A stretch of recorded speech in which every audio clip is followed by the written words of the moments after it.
na kailangan tayo na matulong-tulong. Napaunlarin ang mahal nating bayan.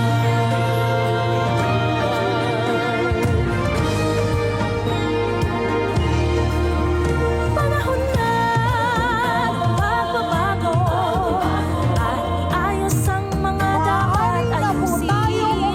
Dapat na maging tungkulin ng bawat mamamayan dito sa atin. Ng pagbabago patungo sa pag-aset. Magandang umaga po sa ating lahat. Tayo po ay nagtitipon-tipon ngayon para sa distribution of certificates of land ownership award and certificates of condonation with release of mortgage. Para po sa ating agrarian reform beneficiaries dito sa probinsya ng Isabela, kasama din po ang probinsya ng Quirino at Nueva Vizcaya. Iti madaydayaw ken inayayat tayo amin nga ama iti Republika ti Pilipinas ni Apo President Ferdinand Bongbong Marcos Jr. Palakpakan tayo kamaiso na Apo. Kablawak met Apo dagiti agkakalaing nga kakadwami iti kabinete intugot na ni Apo Presidente aminen tanong masolbaran amin nga problema tayo Apo. Palakpakan tayo isuda. Maragsakan kami nagado ti papapanan mi ni Apo Presidente. Nagaget iti Presidente tayo. Taam muna mamiris na mariknana. No kasano ti kinarigat ti biag tayo. Amo na launay, nakadanon kada kami. Nga dito ikano, Isabela, gapo kinarigat ti biag. Pati kano saluyot, bingay-bingayin yon. Ti pangbigat, ti pangaldaw, lo. Ti pangrabi, kita nyo dito.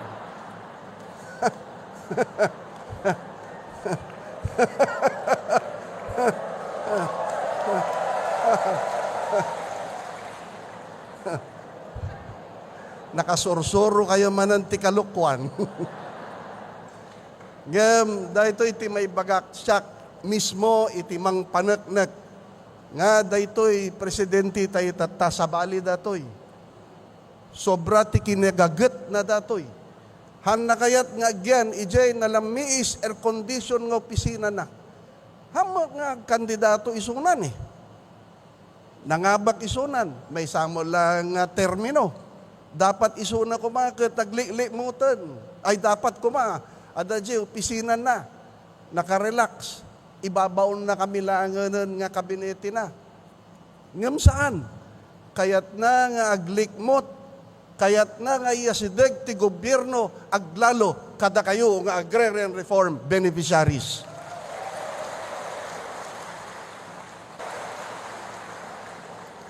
Ado dagiti grasya nga maited na kada kayo. Dinggin tayo iti sauna ni Apo Presidente. Sigurado maragsakan kayo amin.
Ladies and gentlemen, the President of the Republic of the Philippines, His Excellency Ferdinand R. Marcos Jr.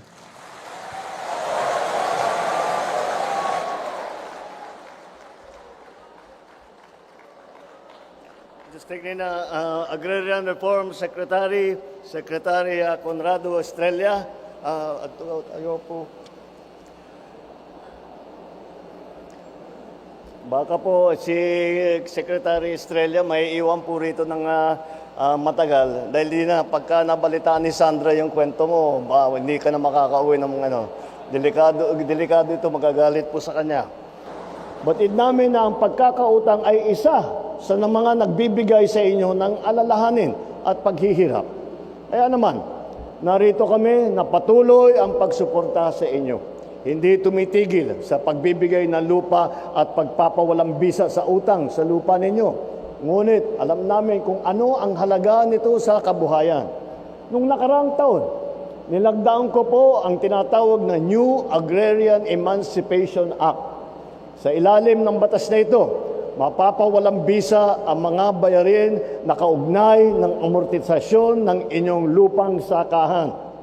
Ngayon po, dahil dyan, ito po ay kaya ngayong araw, namamahagi po tayo ng tinatawag na COCROM. Ibig sabihin yan, Certificate of Condonation with Release of Mortgage.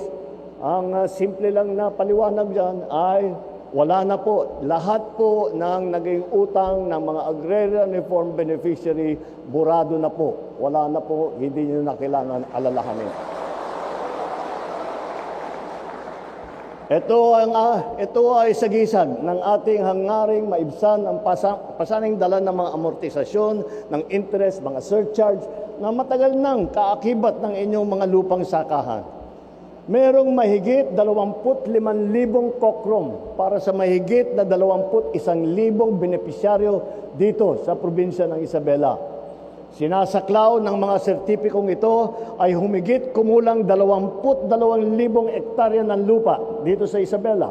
Katumbas ng mahigit 1 bilyong piso na halaga na utang na ating pinapawalang bisa. Wala na po kayong isipin po kaugnay sa amortisasyon. Ang tanging alalahanin na lang po ninyo ay kung paano lilinangin ang inyong mga kakayahan sa pagsasaka at kung paano palalaguin ang inyong mga lupa. Kasabay nito, mamamahagi rin tayo ng mahigit 450 Certificate of Land Ownership Award o yung CLOA sa mahigit na 340 magsasaka sa inyong lalawigan. Sinasaklaw naman ito ang humigit na 500 hektarya na lupa dito sa Isabela. Ang COCROM po at CLOA na inyong matatanggap ay biyayang may kalakip na responsibilidad. Responsibilidad na pangalagaan at pagyamanin ang lupang ito para sa inyong pamilya at pamayanan. Hindi dito nagtatapos ang ating mga hakbang upang mapalago ang agrikultura at mapaginhawa ang buhay ng mga magsasaka sa bawat sulok ng Pilipinas. Pinapalawig ng Department of Agriculture ang insurance ng ating magsasaka at mangingisda upang masiguradong kayo ay handa at protektado sa anumang pinsala o krisis o sakuna na darating sa inyong mga sakahan. Kamakailan lamang, mabilis natin na ipamahagi ang halos 25 milyong indemnity check sa mahigit 1,400 benepisyaryo sa Mindoro naman na nasalanta ng mga nagdaang bagyo. Ito pong insurance na ito sa mga pananim o kagamitan sa pangingisda ay napakahalaga, lalong-lalo na sa mga rehiyon na madalas tamaan ng bagyo o kalamidad. Kaya po, hinihikayat ko ang ating mga magsasaka at mangingisda na mag-enroll po sa programa na ito, yung Philippine Crop Insurance Corporation, upang masiguro po ang proteksyon ng inyong mga kabuhayan laban sa mga sakuna. Bukod pa riyan, hindi tumitigil ang gobyerno sa paggawa ng mga hakbang para maging moderno at angkop sa pagbabago ng klima ang mga proseso at kagamitan pang-agrikultura.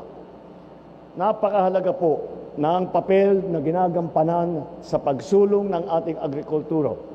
agrikultura, pagsiguro ng ating pagkain, ang bawat hapagkainan at pagpapaunlad para sa ating kinabukasan. Nandito po ang pambansang pamahalaan, katulong ang lokal na pamahalaan upang humanap ng mga solusyon sa mga hamon sa inyong kinakaharap. Sama-sama po tayo magtatayo ng isang bagong Pilipinas. Maraming salamat po, Mr. Dina. Nagbag nga daw yung amin.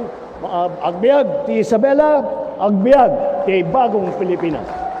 Maraming salamat po, mahal na Pangulo.